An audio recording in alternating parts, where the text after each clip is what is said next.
Imagine being stuck between freedom and responsibility. One guy running from his lies, another trapped in an airport just trying to get home. For Steven Spielberg, both the stories, Catch Me If You Can and The Terminal, are about people searching for a place to belong, even when the world keeps pushing them away. Steven Spielberg grew up in post-war America and started filming with his dad's old camera when he was a kid. Those home movies were small, but they showed something important. It was that Spielberg already knew how to make people feel something. What makes him stand out is how he takes emotion and turns it into visual language. He doesn't just move the camera, he makes it react. He changed how movies are shot. Spielberg uses something called the oneer, a long take where the camera follows the actors in a smooth shot so we feel like we're right there in the moment. He layers shots with foreground, background, and everything in between, giving his scenes a sense of life and movement even when nothing's exploding. And his lighting always has meaning behind it. For example, I feel like sunlight always feels like hope, and a lamp can feel like lies, and darkness can always feel like the truth. Working with his longtime cinematographer, Janusz Kaminski, Spielberg created a visual style that feels both real and cinematic. Even when he films inside a studio, like in The Terminal, it feels like a living world. Spielberg's movies matter because he fills big stories with a lot of emotion. He can make you cry during a shark attack or feel wonder watching a kid touch an alien's hand. One of his movies called Jaws changed how thrillers were made, and E.T. changed how families were shown, and Schindler's List showed that movies could still be emotional and powerful without needing fantasy. At the end of the day, he makes audiences care before they even realize what the plot of the story is. When it comes to different genres, Spielberg's really done it all: adventure, sci-fi, war, biography, dramas, but his core theme never changes: people trying to connect in a world that separates them.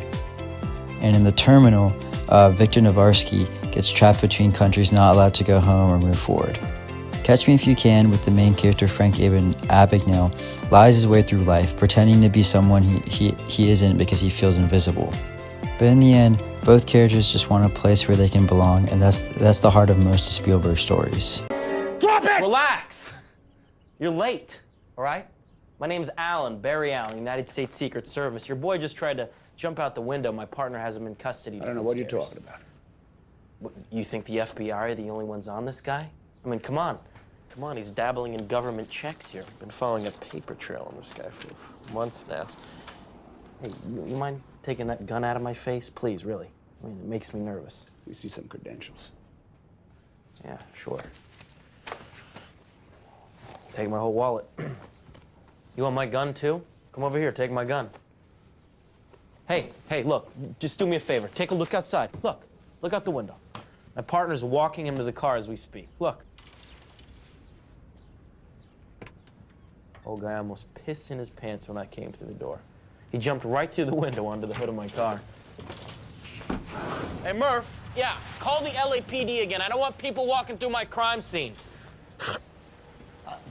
This scene from Catch Me If You Can, which is about Frank Abagnale, who assumes different identities, is portraying Carl, which is an FBI agent, tracking down Frank for faking checks. In this moment, Spielberg uses staging in depth, keeping both Carl and Frank in one wide frame instead of cutting back and forth. Frank stands closer to us, relaxed and confident, while Carl is farther away, framed in the background, kind of like a shadow.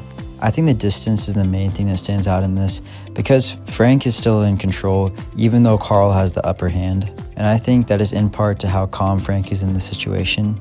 But it's pretty simple that Spielberg doesn't need action to build tension in the scene, he uses the space. To be honest, I'm thinking about getting back into law. Oh my. Are you a doctor or a lawyer? Well, before I went to medical school, I passed the bar in California. I practiced law for 1 year, then I decided, why not try my hand at pediatrics? You're just full of surprises. Yeah.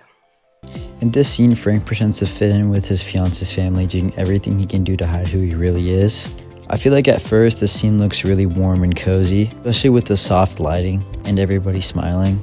At the end of the scene, which is not shown in this, the lights that first gave comfort to the scene now kind of give it a claustrophobic feeling, and it becomes pretty obvious that glow from Frank is kind of fake. And this is ultimately how I feel Spielberg uses lighting as an emotion. The practical lights in the room tells us what's real and what's not.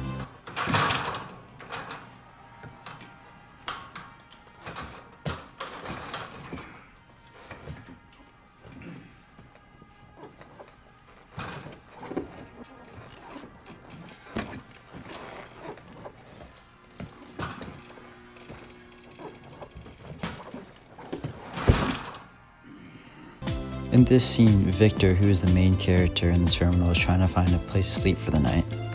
In this scene, Spielberg doesn't even need to use any dialogue to kind of show how Victor feels, and he does this through design of his framing.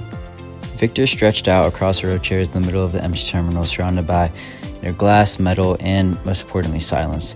The lighting is cold and kind of like bluish, grayish, and even though the airport's massive and there's a lot of space around him, it somehow feels very small and lonely.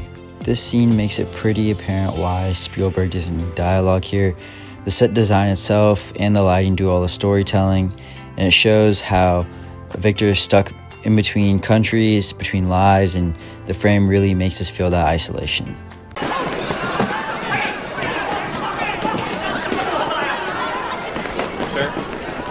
Sir, passport? Here. Thank you. Welcome, Mr. Navarsky. Purpose of your visit? It's business or pleasure? Английський мій не ногу дуба.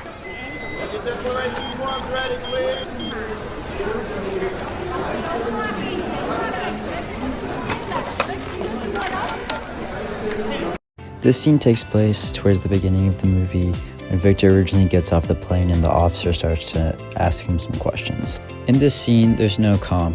You hear the airport announcements, people talking, phones ringing, and the officer's voices overlapping. It's loud and confusing, and Victor can barely get a word in. And instead of using music, Spielberg uses real sound to build emotion. The noise becomes the barrier between Victor and understanding. And I think this is where Spielberg's techniques really stand out, because we don't just watch his confusion, we feel it through all the overlapping noises. For my anatomy of the scene, I chose a substitute teacher moment from Catch Me If You Can. Spielberg films the entire thing in one continuous shot known as the oneer that we talked about earlier. The camera follows Frank from the hallway into the classroom without a single cut. At first, he seems nervous, but as the shot keeps going, his confidence builds, and the camera moves with him. Every step he takes, it slides beside him, keeping him in the center of the frame. You can almost feel the energy spreading across the room as the students slowly buy into his act. There's no music, no dramatic lighting, just real sounds, footsteps, and movement, just like diegetic sound. The continuous take mirrors Frank's transformation from an anxious kid into kind of a full con artist. Spielberg doesn't rely on editing to make it exciting. He relies on motion, his timing, and most importantly, performance. That's what makes this scene such a perfect example of his style. And in this scene specifically, I think we see the true power of a long take, or in this case, a oneer, which follows Spielberg's style. It's like we're watching transformation happen right in front of us. So as you can see from everything that we discussed today, Spielberg's real magic isn't in explosions or fancy effects, it's how he makes people feel. Catch Me If You Can and The Terminal might look completely different, but one's about lies and the other's about honesty. And I think deep down, they're both about hope and connection. Every light, camera move, and even sound choice means something to Spielberg. He finds emotions in even the smallest details, and personally, that's why I feel like his work is timeless. And overall, I did really enjoy watching all of Steven Spielberg's films. From start to finish, you can tell his techniques are being used within every single film, and being able to find emotion and meaning in every single film made it much more enjoyable.